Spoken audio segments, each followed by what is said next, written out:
ഇപ്പോഴേ നമ്മളെ reporter T വിയിലെ ഒരു മാധ്യമപ്രവർത്തക എന്താ പറയുക സൈബർ ആക്രമണം നേരിടുന്നു എന്നൊക്കെ പറഞ്ഞിട്ട് ഭയങ്കര കുതൂഹലം കാണുന്നുണ്ട് സോഷ്യൽ മീഡിയയിൽ.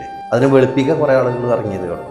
വെളുപ്പിക്കാൻ ഇറങ്ങിയ ആളുകളോടാണ് ആ സ്ത്രീയോട് എനിക്കൊന്നും പറയാം. സ്ത്രീയോട് എന്തെങ്കിലും പറഞ്ഞിട്ട് കാര്യമുണ്ടെന്നും വിചാരിക്കും. കാരണം മനുഷ്യനായ എവിടെയെങ്കിലും ഒരു ലേശം നന്മ വേണമെന്നുള്ളതാണ്, അല്ലെങ്കിൽ ഹൃദയമെങ്കിലും വേണം. അതൊന്നും ആ സ്ത്രീക്ക് ഉണ്ടെന്ന് എനിക്ക് തോന്നുന്നില്ല. ഞങ്ങളെ മലപ്പുറത്തെ കാര്യമൊക്കെ ഭാഷയിൽ പറയുകയാണെങ്കിൽ തലച്ചോറ് നായിന്ന് പോയ ഒരു സാധനം അത്രേ ഞാൻ അതിനെ കണക്കാക്കുന്നു. അങ്ങനെ തന്നെയാണ് അവരെ വാർത്തകളെയൊക്കെ കാണാറുള്ളത്. പക്ഷേ ഈ ഒരു വിഷയത്തിൽ ഒരു 3 മക്കളെ നഷ്ടപ്പെട്ട ഒരു അമ്മയെ നാടകക്കാരി എന്നൊക്കെ വിളിക്കുന്ന അത്യധികം മോശപ്പെട്ട ഒരു കാര്യമാണ്. കാരണം ആ മന്ത്രിയെ കെട്ടിപ്പിടിക്കുന്ന രംഗം ഞാൻ കണ്ടിട്ടുണ്ടായിരുന്നു.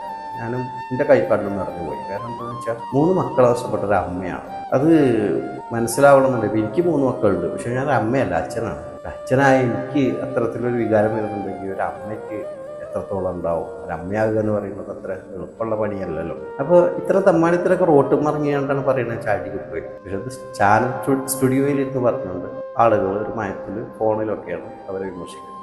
നിങ്ങൾ ഈ മാധ്യമപ്രവർത്തക അതല്ലെങ്കിൽ സ്ത്രീ ആ മേലങ്കി ഇട്ട് കണ്ടൊന്നും അതിനെ വെളുപ്പിക്കാൻ വരണ്ട, വരപ്പോവില്ല. സ്ത്രീകളെയൊക്കെ കേരളം കൈവെള്ളയിലിട്ട് സൂക്ഷിക്കും. കേരളത്തിന് കൃത്യമായ സ്ത്രീപക്ഷ ചിന്ത ഉള്ള നാടാണ് മലയാളികൾ. ആ മലയാളികൾ പ്രബുദ്ധരുമാണ്. അതുകൊണ്ടാണ് റിപ്പോർട്ടർ ടി വി കയറിയാണ്ട് അവരെ കൈകാര്യം ചെയ്യാത്തത്. ഈ മൊബൈലിലൂടെ ഇരുന്ന് കണ്ട് അവർക്കുള്ള വിയോജിപ്പ് പറയും.